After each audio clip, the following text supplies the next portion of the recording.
Hi everyone, welcome back to my channel. তো তোমরা দেখেই বুঝতে পারবে আজকে আমি কী রেসিপি নিয়ে এসেছি। আজকে আমি রেসিপি নিয়ে এসেছি আলু আর সোয়াবিনের নিরামিষ তরকারি। তো চলো দেখা যাক কীভাবে আমি আজকে রেসিপিটা তৈরি করি। তো প্রথমেই আমি সোয়াবিনগুলো জলে ভিজিয়ে রেখেছি, আর এখানে আমি মাঝারি সাইজের আলু কেটে নিয়েছি।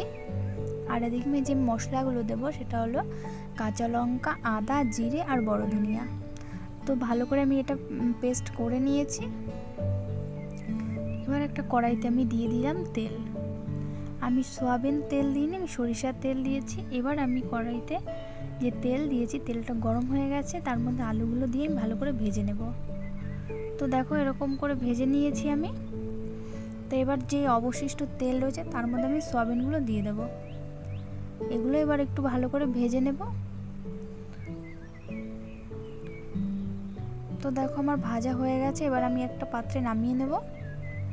এবার আমি ফোড়ন দেওয়ার জন্য নিয়েছি জিরে, গোটা গরম মশলা, তেজপাতা, শুকনো লঙ্কা।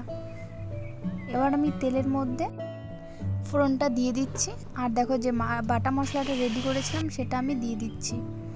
দিয়ে এবার ভালো করে আমি কষিয়ে নিচ্ছি যাতে কাঁচা মশলার গন্ধটা না থাকে। তো এর মধ্যে একটুখানি জল অ্যাড করে দিচ্ছি, তাহলে মশলাটা ভালো করে কষানো হবে।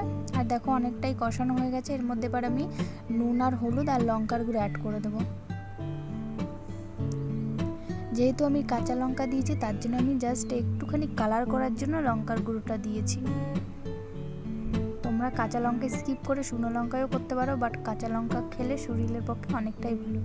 ব্যাস আমার মশলা কষানো হয়ে গেছে। এবার আমি যে আলু সোয়াবিনটা ভেজে রেখলাম সেগুলো এবার দিয়ে আমি নাড়িয়ে চেড়ে ভালো করে কষিয়ে নিচ্ছি।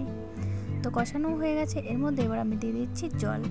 তো তোমরা পরিমাণ মতো জল দিয়ে দেবে। তো দেখো আমার তরকারিটা অনেকটাই হয়ে গেছে, ব্যাস হয়েও গেছে। এবার একটা গামলাতে নামিয়ে নিচ্ছি।